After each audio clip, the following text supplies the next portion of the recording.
Hello viewers, আসসালামু আলাইকুম। সানজিদাস কিচেনে সবাইকে স্বাগতম। আমি আজকে নিয়ে এসেছি একটিমাত্র ডিম দিয়ে ড্রিম কেক। এই ড্রিম কেকের রেসিপিটাই খুবই সহজভাবে দেখাবো আপনাদেরকে, কোনো প্রকার ঝামেলা ছাড়া। এই বক্সের মধ্যে যদি আপনারা কেকটা বানিয়ে ফেলেন তাহলে কিন্তু কোনো প্রকার ফিনিশিংয়ের ঝামেলা হবে না। তাই খুবই ইজিভাবে এটা দেখাবো। চলুন তাহলে দেখে নিই রেসিপিটি। প্রথমে এখানে আমি শুকনো উপকরণ চেলে নেব। এখানে নিয়েছি 1/4 কাপ ময়দা।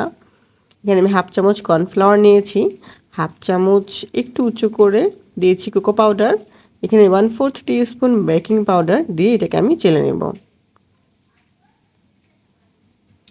এটাকে 2 থেকে 3 বার চেলে নেবেন, তাহলে এটা আউটকামটা অনেক ভালো আসবে।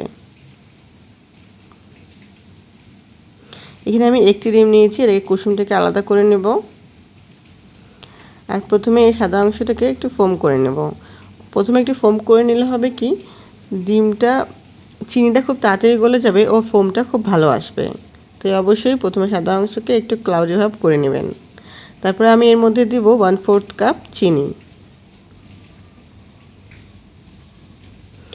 ডিম কেকের যদি বেসটা আপনারা ময়েস্ট করতে চান তাহলে এর মধ্যে তেল ব্যবহার করতে পারেন 1/4 কাপ।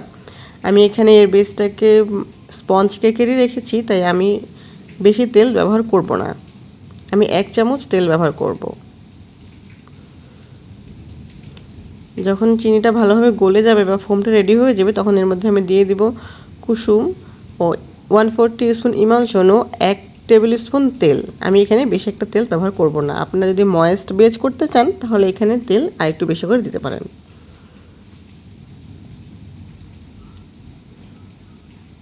আমি শুকনো উপকরণ দিয়ে এটাকে আমি খুব আলতোভাবে ঘুরে ঘুরে মিশিয়ে নেব।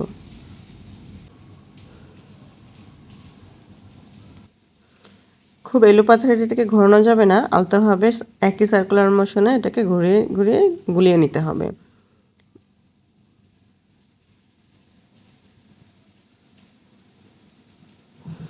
আমি এই কেকটাকে 7 ইঞ্চির মোল্ডে বেক করব। এখানে কোনো বেকিং পাউডার দেওয়া যাবে না, আমি প্রথমে দিয়েছিলাম কিন্তু এটাকে উঠিয়ে রেখেছি। একটু তেল ব্রাশ করে ব্যাটারটা দিয়ে আমি এটা বেক করে নেব। আমি একটা ফ্ল্যাট মোডে এটাকে বেক করছি, মানে 7 ইঞ্চির মোডে আমি এটা বেক করব, যেন বক্সের মধ্যে আমার জায়গা থাকে, আমি প্রতিটা লেয়ারে ক্রিম আর চকলেট অ্যাড করতে পারি। এর মধ্যেই আমি চকলেট গানাশ তৈরি করব। আমি এখানে নিয়ে নিয়েছি 1/3 cup chocolate, 1/4 cup whip cream. এখানে আমি ট্রপিক্যাল ব্র্যান্ডের হুইপ ক্রিম নিয়েছি। একটা চকলেট গানাশ আমি তৈরি করে নেব। এখানে চকলেটটা আমার 1/3 কাপের থেকে একটু বেশিই আছে, তো 1/3 কাপ আর ক্রিম হচ্ছে 1/4 কাপ দিয়ে ডাবল বয়লারের প্রসেসে আমি এটাকে মেল্ট করে নেব।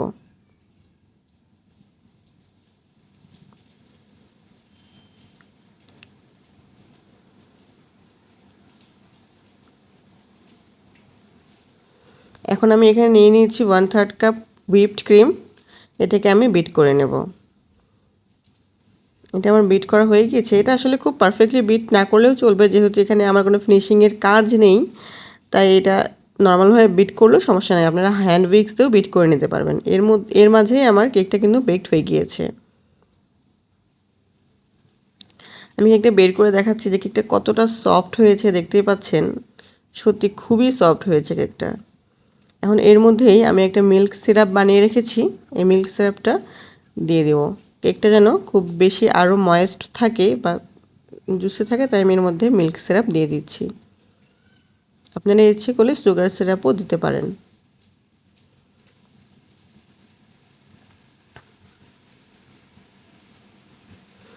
আপনারা যারা কেক বানাতে একদমই নতুন তারা কিন্তু এভাবে কেক বানিয়ে খেতে পারেন, খুবই মজা সত্যি।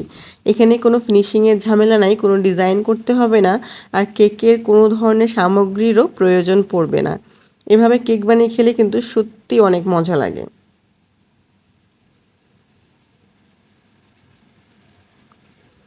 আমার ফার্স্ট লেয়ারে গিয়েছে ক্রিম, আমি সেকেন্ড লেয়ারে দিব চকলেট গানাশ, আর আমি থার্ড লেয়ারে কিন্তু শুধুমাত্র চকলেট দিব। ওটাকে ডাবল বয়লারের প্রসেসে বয়েল করে আমি এটাকে দিব। এটা দিয়ে ছড়িয়ে অবশ্যই এটাকে ফ্রিজিং করতে হবে 30 মিনিট। এখন আমি শুধুমাত্র চকলেট ও বাটার মেল্ট করে নিয়েছি, সেটাই আমি উপরে দিয়ে দিব। এটা দেওয়ার পরে অবশ্যই 2 ঘন্টা কেককে ফ্রিজিং করে নেবেন। আমার আসলে সময় ছিল না, আর আসলে আমার মেয়ে এতটাই অস্থিরতা দেখাচ্ছিল ও খাবে দেখে, এই জন্য আমি বেশিক্ষণ রাখতে পারিনি, মাত্র 15 মিনিট রেখেছি, তাই আমার এটা আসলে ঠিকমতো সেট হয়নি। অবশ্যই আপনারা এটাকে 2 ঘন্টা ফ্রিজিং করে নেবেন। আমি উপর থেকে কিছু চকলেট চিপস ও সুগার বল দিয়ে দিয়েছি। আমি আসলে তার 10 মিনিট পরে আপনাদেরকে কেটে দেখাচ্ছি, কিন্তু দেখেন সত্যি এটা যে এতটাই মজা হয়েছে, এই সত্যি এটা একবার বাসায় বানিয়ে দেখুন, বেকারি থেকে কেক কিনতেই যাবেন না, এটা এতটাই মজা। এতটাই চকলেটে ভরপুর একটা কেক খেতে কার না ভালো লাগে।